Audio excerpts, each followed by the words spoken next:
Assalamualaikum warahmatullahi wabarakatuh. Ya, sahabat sekalian, ini Anda melihat saya kayak di dalam sangkar gitu ya, kayak di dalam kerangkeng. Ini pura-puranya saya di penjara ini. Gitu. Ya, ini pura-puranya saya di penjara nih. Nah, kok pakai pura-pura di penjara segala, kenapa? Nah, gini. Pada tayangan belanja kesuksesan pada peradaban Islam ya, kali ini saya ingin menyampaikan materi tentang orang cerdas yang bernyali ya. Orang cerdas yang bernyali ya. Saya sampaikan ini dengan maksud untuk menyatakan bahwa sejarah ulama itu adalah sejarah para pemberani. Jadi sejarah ulama dalam peradaban Islam itu adalah sejarah para pemberani, sejarah para intelektual pemberani. Nah, jadi gini ya, kadang ada yang salah paham terhadap sejarah Islam. Nah, jadi kadang orang menganggap sejarah Islam itu wah ini sejarah para khalifah yang bengis gitu. Nah, gitu. Jadi, wah bukankah Imam Syafi'i dipenjara? Gitu. Imam Syafi'i itu dipenjara oleh khalifah. Gitu. Nah, begitu juga Imam Ahmad bin Hambal ya, atau Imam Hambali. Nah, itu juga dipenjara, bahkan dipenjara dalam waktu yang sangat lama ya, sampai dan di masa beliau tua gitu. Nah, jadi yang harus yang ingin saya tegaskan di sini adalah siapa sih khalifah yang memenjarakan Imam Syafi'i gitu. Ternyata Khalifah Harun ar-Rasyid ya. Beliau adalah seorang khalifah yang baik gitu. Ya, khalifah yang memerintah di masa kegemilangan Islam gitu.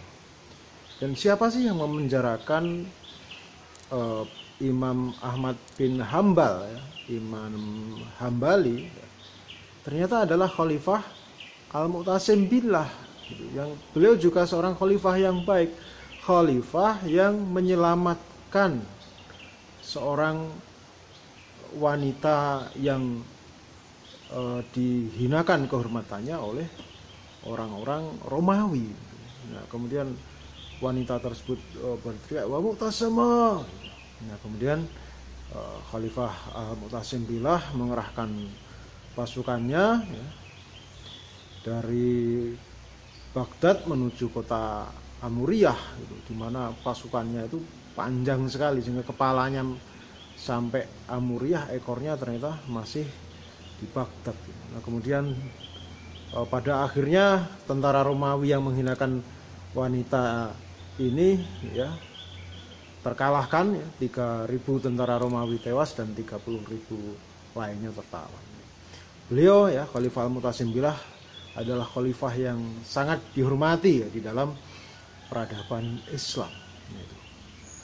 Nah, jadi loh kalau gitu kenapa Khalifah Harun ar-Rasyid menjarakan Imam Syafi'i, Khalifah Al-Mu'tasim Billah menjarakan Imam Hambali? Nah, kalau itu bisa kita bahas di lain waktu, tapi yang ingin saya tekankan di sini adalah jadi di zaman dulu ya, di masa khilafah ya, belum ada media ya.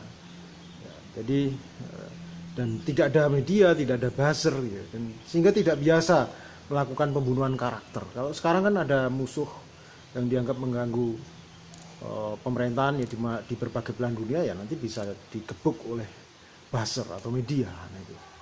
Dan di masa khilafah itu yang namanya memfitnah atau membunuh karakter itu adalah perbuatan yang tercela. Gitu.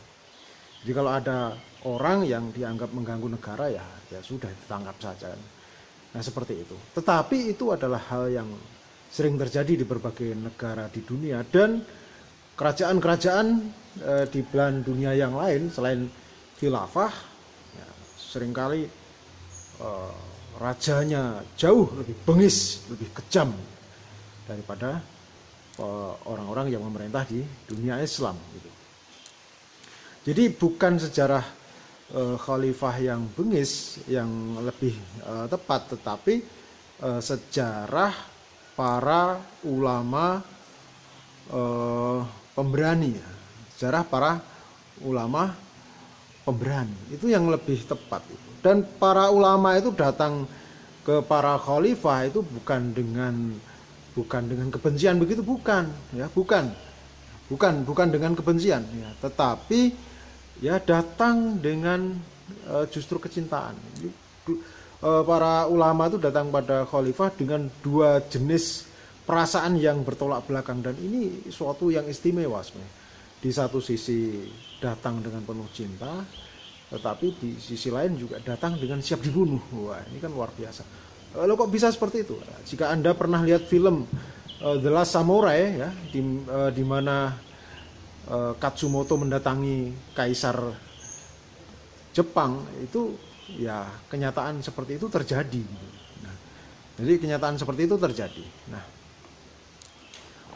sehingga itu adalah suatu hal yang mungkin terjadi. Itu karena apa? Kenapa bisa begitu?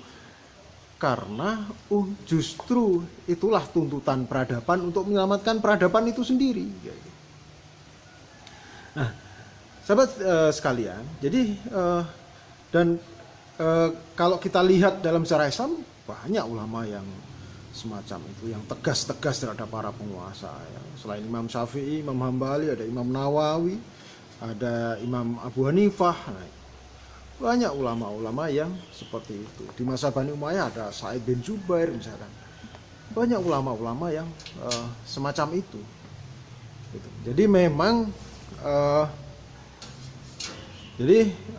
itu memang suatu kewajiban di dalam peradaban Islam. Sebagaimana dinyatakan dalam sebuah hadis, ya Rasulullah pernah bersabda bahwa Sayyidu Syuhada, ya, para pemimpin dari para syuhada, dari para orang-orang yang dari kaum muslimin yang meninggal secara syahid, itu adalah yang pertama adalah Hamzah, paman Rasulullah yang terbunuh di dalam perang Uhud, dan yang kedua adalah orang-orang yang berani menasihati para penguasa dengan resiko mereka terbunuh.